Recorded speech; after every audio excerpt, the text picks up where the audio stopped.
বিশ্বের দুই বৃহত্তম অর্থনৈতিক শক্তি যুক্তরাষ্ট্র ও চীনের মধ্যে চলমান বাণিজ্য যুদ্ধের উত্তেজনা প্রশমনে এক গুরুত্বপূর্ণ বৈঠক অনুষ্ঠিত হয়েছে। গতকাল শনিবার 10 মে যুক্তরাষ্ট্রের জেনেভায় এই বৈঠক অনুষ্ঠিত হয়। চীনের পক্ষ থেকে অংশ নেন দেশটির বাণিজ্য দূত হি লাইফেং এবং যুক্তরাষ্ট্রের পক্ষে ছিলেন অর্থমন্ত্রী স্কট বেসেন্ট। বৈঠকে আলোচনার মূল বিষয় ছিল দুই দেশের মধ্যে আরোপিত উচ্চ শুল্ক এবং তার ফলে সৃষ্ট বৈশ্বিক বাণিজ্য উদ্বেগ।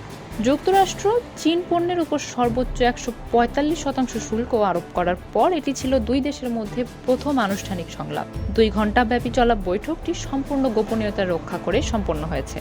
বিশ্লেষকদের মতে চীন এই শুল্ক কমানোর পাশাপাশি যুক্তরাষ্ট্রের মতোই 90 দিনের ছাড়ের দাবি জানাতে পারে। প্রেসিডেন্ট ট্রাম্প ইতিমধ্যে ট্রুথ সোশ্যালে এক পোস্টে জানিয়েছেন যে 145%-এর পরিবর্তে 80% শুল্ক গ্রহণযোগ্য হতে পারে। তবে ট্রাম্পের প্রেস সচিব ক্যারোলিন লেভিট স্পষ্টভাবে জানান যুক্তরাষ্ট্র একতরফাভাবে শুল্ক কমাবে না, চীনকেও ছাড় দিতে হবে।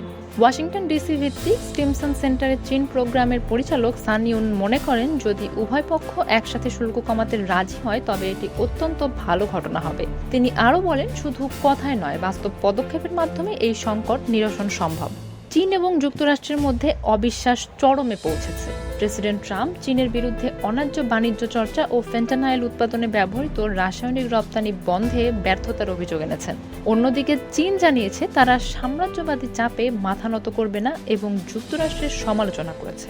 এখানে উল্লেখ্য, চলমান বাণিজ্য উত্তেজনার সূচনা হয় এপ্রিল মাসে।